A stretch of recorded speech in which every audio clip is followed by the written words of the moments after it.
영광의 박수 올려드리겠습니다. 네, 전도서 3장의 말씀을 또 이렇게 귀한 찬양으로 해주셔서 너무나 감사드립니다. 제가 좋아하는 구절이거든요. 영혼을 사모하는 마음을 주셨느니라. 네, 올 한해도 정말 수고 많으셨는데 어떻게 올 한해 정말 하나님 나라를 소망하고 또 영혼을 사모하는 그 마음으로 사셨는지 모르겠습니다. 어쨌든 이렇게 마지막 2024년에 마지막 주일 함께 예배드릴 수 있어서 너무 감사합니다. 우리 옆에 분, 또 우리 2층도 그렇고 우리 서로에게 올 한 해 수고 많으셨다고 한번 인사 격려해 주시겠습니까? 올 한 해 수고 많으셨습니다. 우리 2층도 너무너무 2층의 자리를 지켜주셔서 너무 감사드립니다. 여러분, 오늘이 올 줄 생각했습니까? 네, 눈 한번 깜빡했는데 벌써 이제 2024년에 마지막 주일입니다. 우리 어르신들은 시간이 더 빠르게 지나가겠죠. 시간이 정말 쏘는 화살처럼 훅 지나갑니다. 맞다는 얘기를 하고 계시는 거예요. 앞에 뭐 좀 달라졌나요? 네, 앞에 좀 뭔가 좀 변화를 줬죠. 이 두 현수막이 보이십니까? 네, 이쪽은 2024년 현수막. 우리 성가대도 보이십니까? 예. 이쪽은 2025년도 이제 앞으로 살아갈 현수막입니다. 자, 2024년도 어떻게 힘써 하나님을 좀 아셨습니까? 네. 2024년도 우리의 삶을 한마디로 요약하면 힘써 하나님을 아는 삶이었습니다. 땀 좀 흘리셔야 되고요, 애 좀 쓰셔야 되고요, 노력을 좀 하셨어야 됩니다. 자, 그러면 2025년도 우리 앞에 주어진 2025년 앞으로 어떻게 살아가야 되죠? 믿음으로 살아가야 됩니다. 맞아요. 지금 시간상으로는 2024년에서 2025년 넘어가는 그 중간 지점에 오늘 우리가 있습니다. 2024년도는 이제 10계명, 계명을 지키는 삶.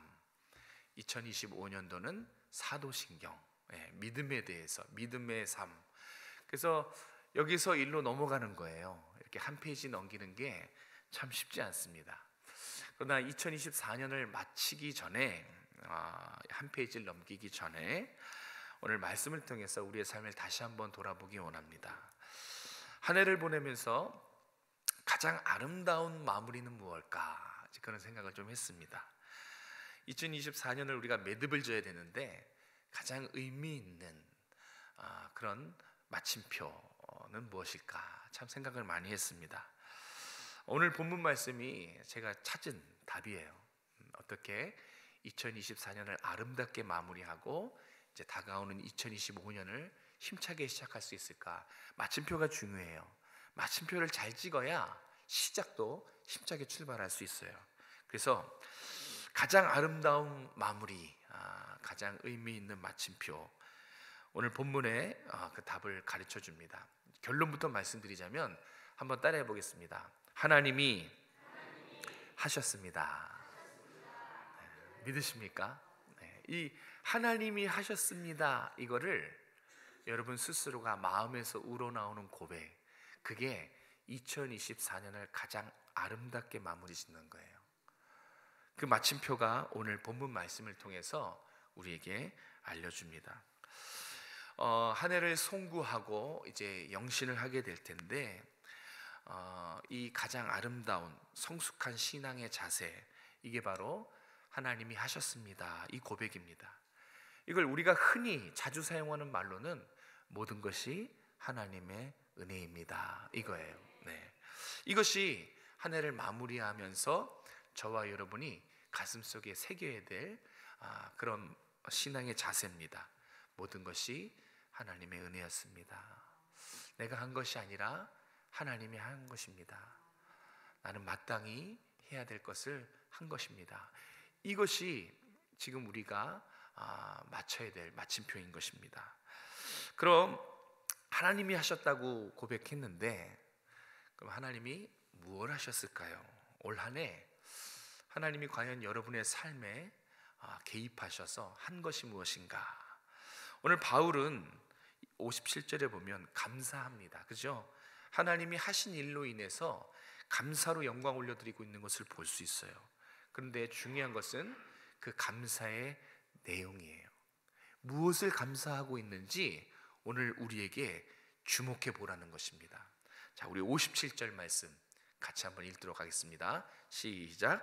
우리 주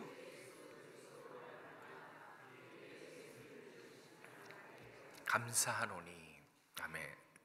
하나님이 하셨습니다. 이런 신앙의 자세 가진 사람이 하나님께 감사 돌릴 때 그 내용이 뭐냐면 승리의 삶을 살게 하신 것을 감사하는 거예요.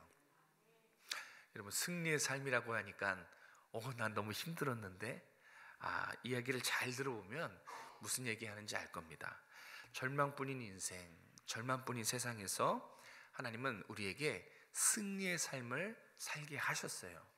이것을 깨닫는 사람이 있었을 것이고 아직까지도 못 깨닫는 분이 계시는데 분명한 것은 하나님 편에서 승리의 삶을 살게 하셨다는 것입니다. 그래서 감사하고 있는 거예요. 그리고 고린도 교회 성도들에게 그 하나님이 하신 일을, 하나님이 하신 것을 가르쳐주고 너희도 나와 함께 승리의 삶을 살게 하신 하나님께 감사로 영광 돌리자라고 지금 제안하고 있는 것입니다. 흔히 고린도전서 15장 하면 뭐라고 불립니까? 히브리서 11장은 믿음의 장이고, 고린도전서 13장은 사랑장이고, 고린도전서 15장은 이 부활장이에요. 우리 흔히 부활장이라고 불러요. 이 15장 전체에는 부활에 대해서 아주 꽉 채워놨어요.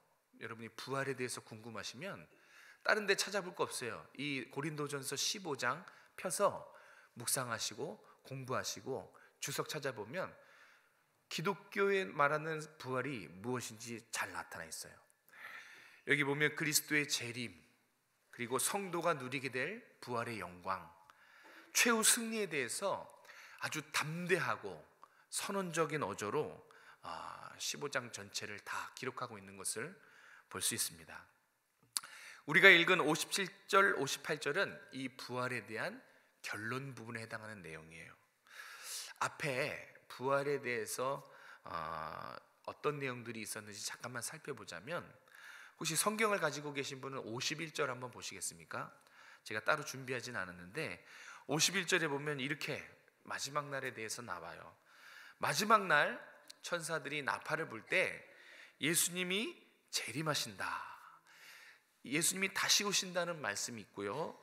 그 뒤에 저와 여러분의 모습이 어떻게 된다 그래요? 순식간에 홀연히 변화되리라. 이게 지금 중요해요. 순식간에 홀연히 변화되리라. 그런데 거기서 끝나지 않아요.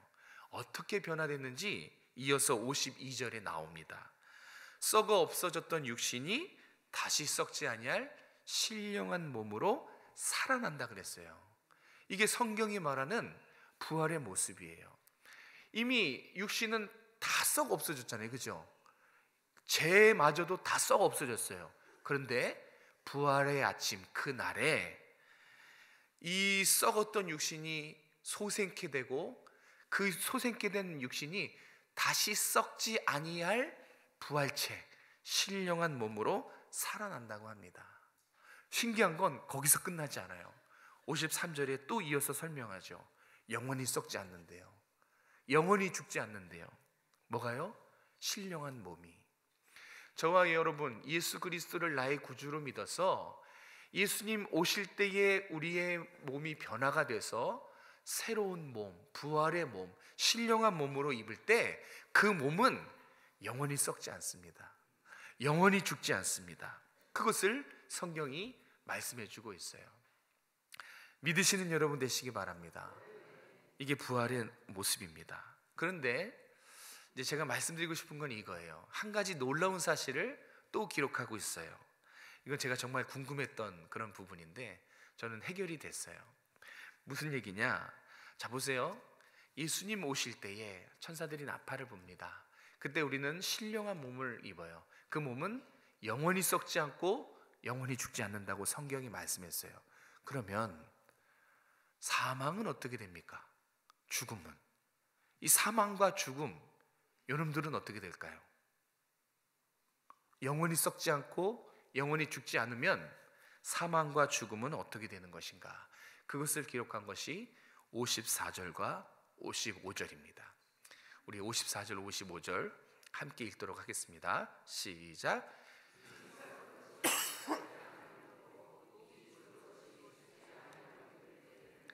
사망을 삼키고 이기리라고 기록된 말씀이 이루어지리라. 사망아, 너의 승리가 어디 있느냐? 사망아, 내가 쏘는 것이 어디 있느냐? 아멘. 자, 여기 보시면 이제 죽음에 대해서 잘 얘기하고 있습니다. 인류 최초 아담과 하와의 범죄로 사망과 죽음이 왕노릇하는 그런 세상이 돼버렸습니다. 그래서 모든 사람들은 이 사망과 죽음 때문에 깊은 절망, 깊은 두려움에 빠지고 그렇게 살아가고 있죠. 그거는 변함이 없습니다. 주님 오실 때까지 아마 저도 그렇고 여러분도 그렇고 죽음 문턱 앞에 서면 절망과 두려움을 느끼게 될 거예요. 그게 지금 이 세상 나라는 사망과 권세, 죽음의 권세가 왕노릇하고 있기 때문에 그래요. 그런데 54절 55절을 보면 그 부활의 날에는 이 사망과 죽음이 더 이상 왕노릇할 수 없다는 겁니다. 더 이상 아무런 힘과 아무런 능력과 아무런 권세를 발휘하지 못한다라는 것을 54절 55절이 말해주고 있는 거예요. 죽음을 이기거나 극복하게 하는 것이 이 세상에 있습니까? 없지요. 과학이 죽음을 극복합니까? 죽은 사람을 다시 살아올 수 있게 할 수 있나요? 의학은 어때요? 아니, 이 세상 그 어떤 것도 사람들의 궁금증, 죽으면 어떻게 되나? 죽은 사람이 다시 살아날 수 있는가? 못합니다. 이거 정말 궁금해서 실험하면 큰일 나요. 다시 돌아오지 못해요. 죽음 문제를 해결할 수 없어요. 죄의 문제를 해결할 수 없어요. 죽음을 이기는 유일한 것이 있다면 그건 부활이에요. 왜요? 부활 자체가 죽음에서 다시 살아난 것이니까 인류가 가장 두려워하는 이 죽음을 이기는 유일한 능력은 부활밖에 없어요. 이 세상은 다 죽어서 한 줌 재가 됐지만 유일하게 인류 역사에 딱 한 분만 사망 권세를 깨뜨리고 부활하신 분이 계시죠. 누구시죠? 예수님이에요. 그래서 지금 바울은 고린도 교회 성도들에게 무엇을 감사하라고 하냐? 바로 그리스도의 부활을 감사하라라고 권면하고 있는 거예요. 여러분, 그리스도의 부활을 정말 믿으십니까? 그러면 그리스도의 부활을 진짜 감사하고 계십니까? 감사해서 아멘 하신 거죠? 가끔 보면 이게 반응인 것 같기도 해요. 농담이고요. 정말 그리스도의 부활, 사실 저도 설교하는 저지만 까먹어요. 그리스도께서 부활하신 게 믿어지지만 그게 내가 왜 감사해야 될 거지? 이유가 나랑 연결되지 않을 때가 많단 말이에요. 그런데 바울이 그걸 해결해 줘요. 그리스도의 부활을 감사하라 라고 얘기합니다.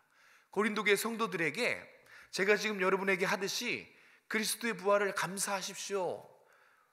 왜 그렇습니까? 왜 그리스도의 부활을 성도가 감사해야 됩니까? 바로 그리스도의 부활은 우리의 부활이기 때문에 그래요. 이건 정말 여러분이 붙잡고 계셔야 되는 신앙이에요.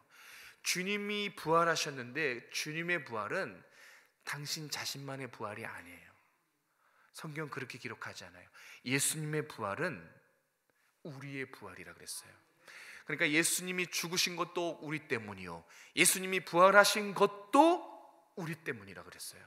그래서 예수님의 부활을 뭐라 그랬냐면 부활의 첫 열매라 그랬습니다. 그러니까 죽음으로부터 승리를 안겨주시기 위해서 우리에게 죽음으로부터 승리를 안겨주시기 위해서 예수님이 부활하셨는데, 그렇게 예수님이 부활하신 것은 우리의 부활을 보여주시기 위한 예표였다라는 것입니다.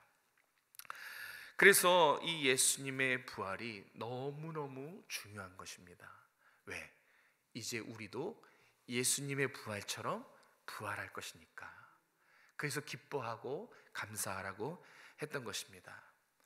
올 한 해 여러분 정말 여기까지 살아오시느라고 정말 수고 많으셨습니다. 뭐 힘겨운 날들도 있었을 것이고 눈물 짓는 날들도 있을 것이고 정말 크고 작은 일들이 참 많았을 텐데, 그런데 그거 아십니까? 우리가 여기까지 열심히 달려왔지만 하나님도 우리의 삶에 함께 일하고 계셨다는 거. 하나님은 우리가 모르게 우리를 위해서 가장 크고 위대한 일을 하셨어요. 그게 뭔지 아십니까? 여러분도 가끔은 무관심하고 여러분도 가끔은 몰랐을 여러분을 위한 하나님의 크고 위대한 일, 그것은 여러분의 구원과 여러분의 부활을 완성하시는 일이었어요. 물론 우리를 지키시고 보호하시고 여기까지 인도하신 하나님의 일반 은총도 너무 중요합니다. 너무 중요하지만 하나님 편에서 여러분을 위한 가장 중요한 일은 여러분의 부활을, 여러분의 구원을 완성하시는 일이에요. 하나님에게는 이것이 너무너무 중요해요.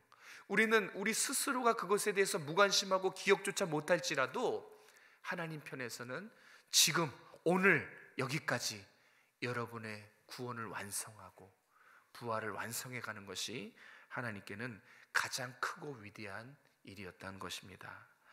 올 한 해도 그 일을 하셨어요. 여러분은 느끼지 못하셨을지 모르지만 올 한 해도 여러분 가장 가까이에서 여러분 앞서서 여러분의 구원을 위해서 열심히 때로는 가르치고 열심히 때로는 인도해 주시고 때로는 이렇게 교회에 오게 하시고 말씀해 주셨던 것입니다. 힘들고 어려웠을 때 극복한 힘을 주시고 남들보다 치열한 삶을 살았지만 포기하지 않고 다시 일어나게 하셨던 그 모든 이유는 바로 여러분의 구원을 이루기 위해서예요. 문제 해결도 중요하지만 그 문제 해결을 왜 하나님께서 오늘 우리에게 이루어 주시는가? 왜 힘을 우리에게 살 힘을 능력을 주시고 극복할 수 있는 힘과 능력을 주시는가? 지키시고 보호하시고 인도하시는 모든 하나님의 섬세한 손길은 목적이 있어요. 여러분의 구원이에요. 여러분의 부활을 완성하기 위해서 하나님은 여러분 삶에 365일 2024년 동행하시고 여러분의 삶에 역사하셨다는 사실을 믿으시는 여러분 되시길 주님의 이름으로 축복합니다. 자, 그러면 이 하나님의 일하심, 하나님이 하셨습니다, 이 구속과 섭리를 믿는 성도는 2025년 앞으로 주어진 삶을 어떻게 살아가야 될까요? 그것이 58절에서 우리에게 말씀해 주고 계십니다. 우리 58절 말씀을 같이 한번 읽도록 하겠습니다. 시작. 그러므로 항상 주의 일에 더욱 힘쓰는 자들이 되라.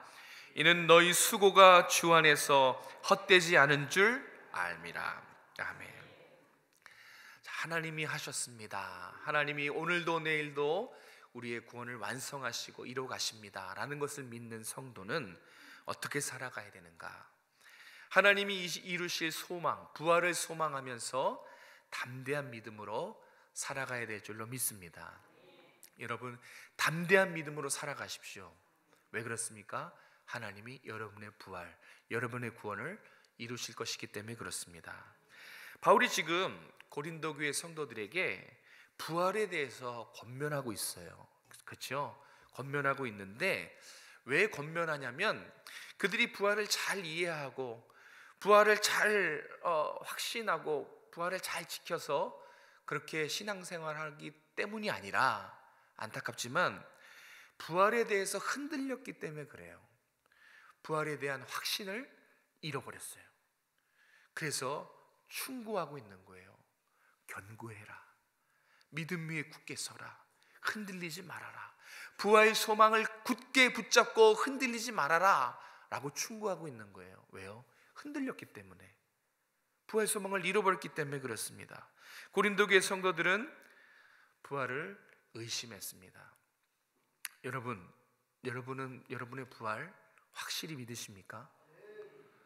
정말 확실히 믿으십니까? 고린도 교회 성도들은 확신을 붙잡다가도 순간 부활을 의심했어요. 그것이 12절에 나옵니다. 12절 말씀 같이 한번 읽도록 하겠습니다. 시작.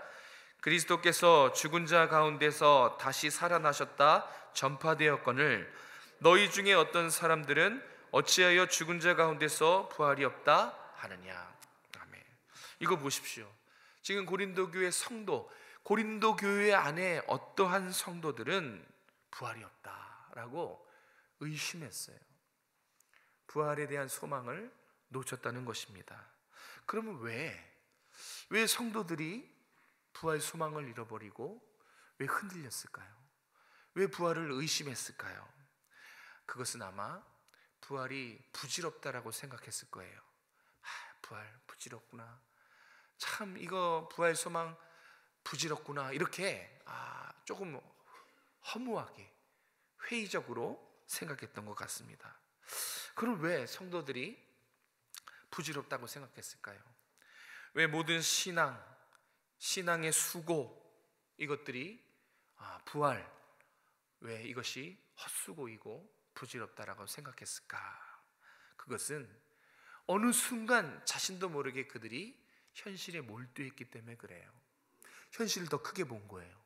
문제와 상황, 자신의 앞날 그것만 더 집중했기 때문에 그래요. 그런데 가만히 이 모양을 살펴보면 우리의 모습과도 똑같지 않습니까? 우리도 매일 넘어지고 실패하는 포인트가 바로 이 지점이에요.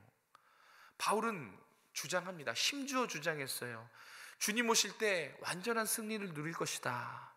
부활의 영광에 참여할 것이다. 그러니 끝까지 포기하지 말고 하나님 나라를 바라보고 부활 소망을 가지십시오 라고 계속해서 가르치고 힘주어 말했어요. 그런데 그거를 들을 때는 성도들이 어때요? 도전해봐야지. 아무리 힘들어도 내가 그래도 한번 하나님 말씀 붙잡고 다시 일어서야지. 그런 마음이 들다가도 성도들이 직면하는 현실이 어떠했겠습니까? 성도들의 삶, 성도들의 현실, 성도들이 맞닥뜨리는 이 현실은 장난이 아니었어요. 여전히 죄악, 여전히 죽음, 핍박이 늘 끊이지 않았고요. 외롭고 또 질병과 가난 이런 온갖 어려움에 직면해 있고 허덕이는 그런 삶을 살았습니다. 그러면 뭔가 하나님께서 이런 징조라도 보여주시면 부활에 대해서 현현하셔서 말씀해 주시면 참 좋겠는데 눈에 보이는 건 없고 들리는 소문도 없고 아무것도 어떠한 보이는 징조가 하나도 없는 거예요.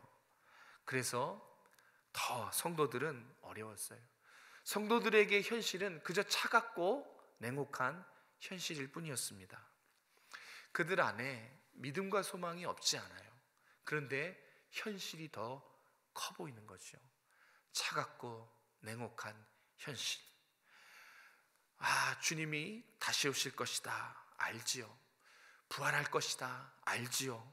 끝까지 포기하지 말고 흔들리지 말고 견고히 서라. 그러나 이 부분에서 미끄러졌어요.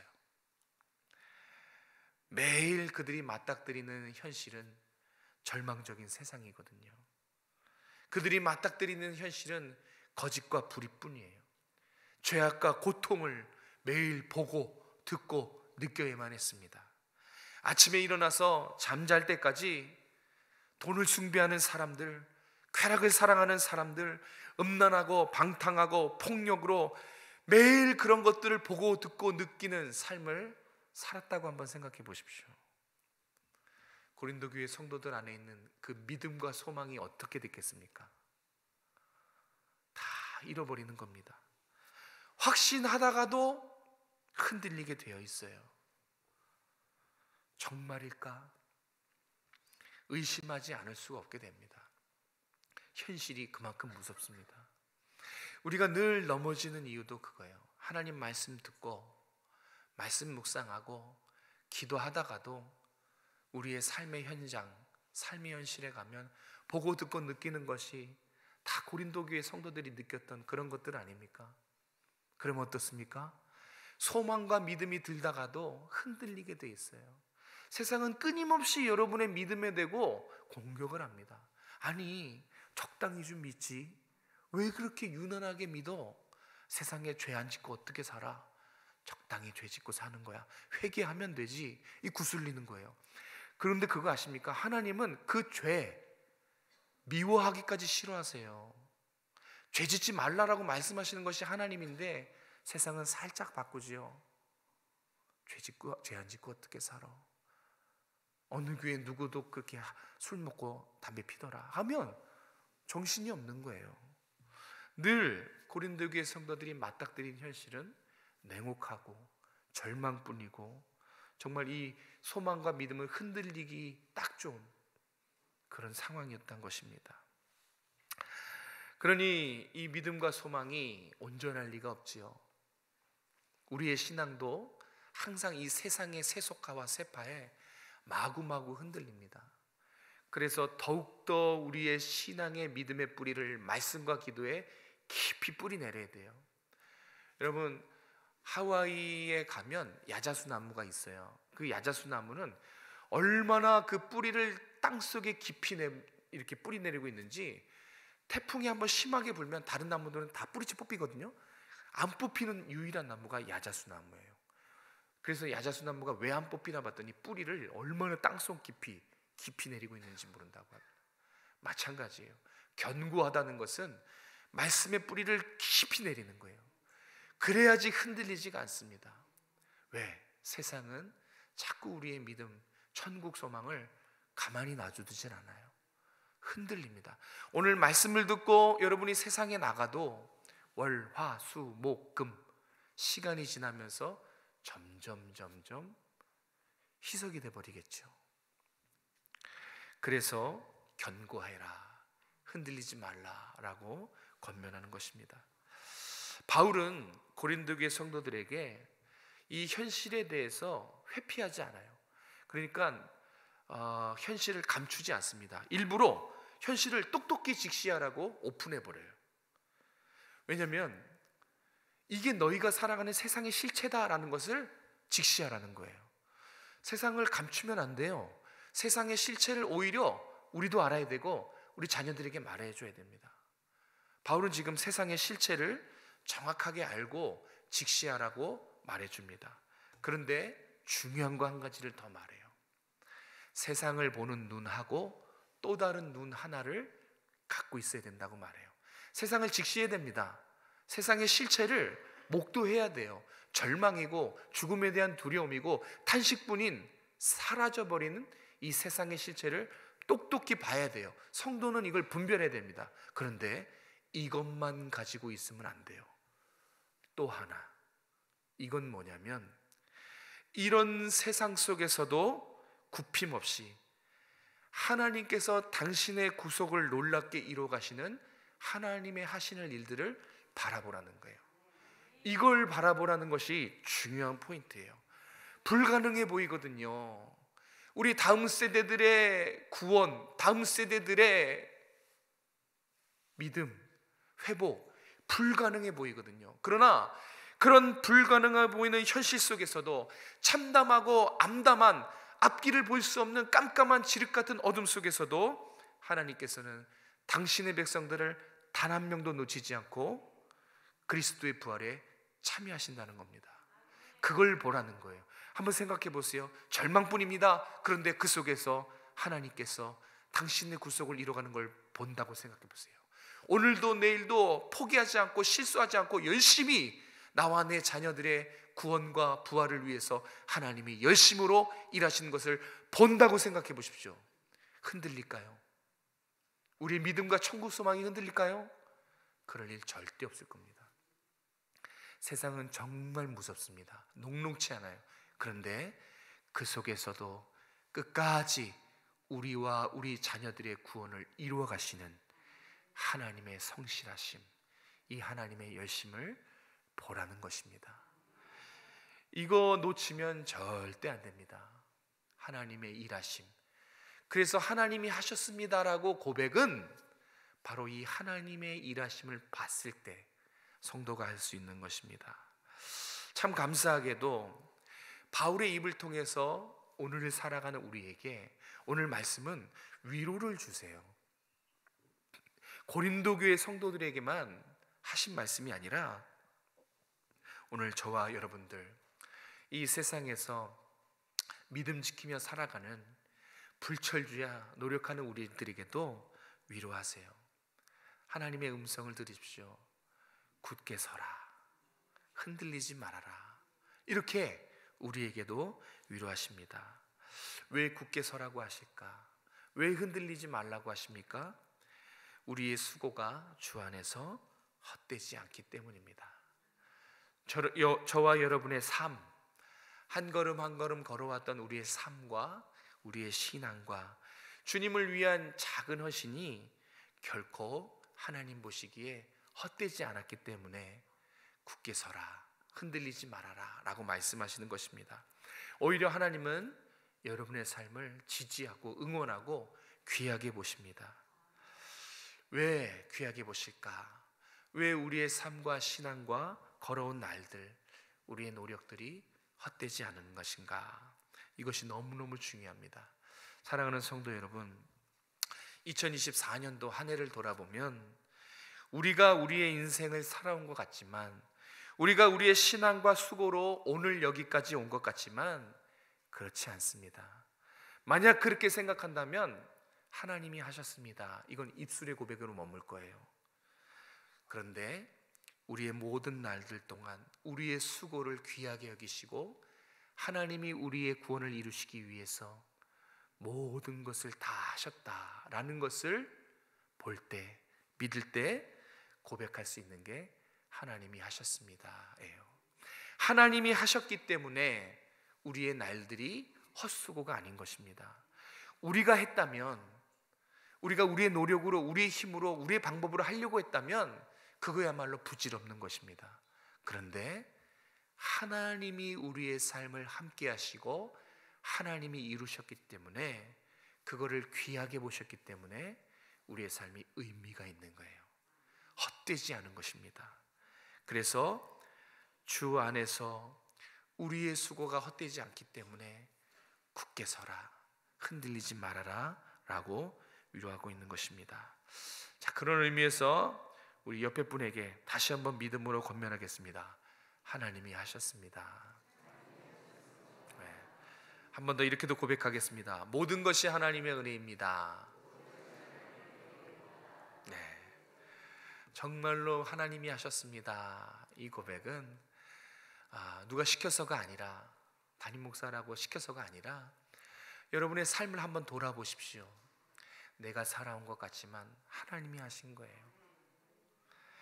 내가 수고로 여기까지 온 것 같지만 하나님이 지키시고 보호하시고 공급하시고 구원을 이루기 위해서 성실히 열심으로 역사하지 않았다면 우리는 한 걸음도 내딜 수 없어요. 우리는 한 발짝도 앞을 내딜 수가 없어요. 하나님이 하셨기 때문에 우리가 오늘 여기까지 무사히 올 수 있었던 것입니다. 모든 게 하나님의 은혜예요. 여러분이 이렇게 지금 살아있는 것도, 예배 드릴 수 있는 것도, 그리고 가족이 있고 건강하고 다 하나님의 은혜인 줄로 믿으시기 바랍니다. 말씀을 정리합니다. 사랑하는 성도 여러분, 여러분이 이 땅에서 삶을 마치는 날까지 우리 하나님은 함께 하실 것입니다. 그리고 여러분의 한 걸음 한 걸음을 동행만 하시지 않고 귀하게 여기실 거예요. 그리고 굳게 서라, 내가 너와 함께 하겠다, 흔들리지 말아라, 위로도 해주실 것입니다. 묵묵히 우리의 모든 날, 범사의 모든 것들을 하나님의 섭리 가운데 여러분의 구원, 여러분의 자녀들의 구원을 완성하실 때까지 묵묵히 이루어 가실 것입니다. 하나님은 실수하지 않으십니다. 하나님은 반드시 이루시고요, 하나님은 멈추지 않으세요. 그러니 담대한 믿음으로 굳게 서시기를 주님의 이름으로 축복합니다. 절대 흔들리지 마십시오. 우리 주님이 사망 권세를 이기셨거든요. 우리 주님이 세상을 이기신 분이에요. 주님 안에 있을 때 여러분은 승리자입니다. 이긴 자입니다. 주님을 떠나지 마시고 여러분과 여러분의 가정과 자녀들 하나님 끝까지 포기하지 않고 앞으로도 구원을 이루어 가시고 부활을 이루어 가실 것을 믿으시는 여러분 되시길 주님의 이름으로 축복합니다. 기도하겠습니다. 사랑이 많으신 자비하신 하나님, 주님의 사랑과 은혜를 진심으로 감사드립니다. 지난 한 해 돌아보니 하나님의 은혜였습니다. 하나님이 하셨습니다.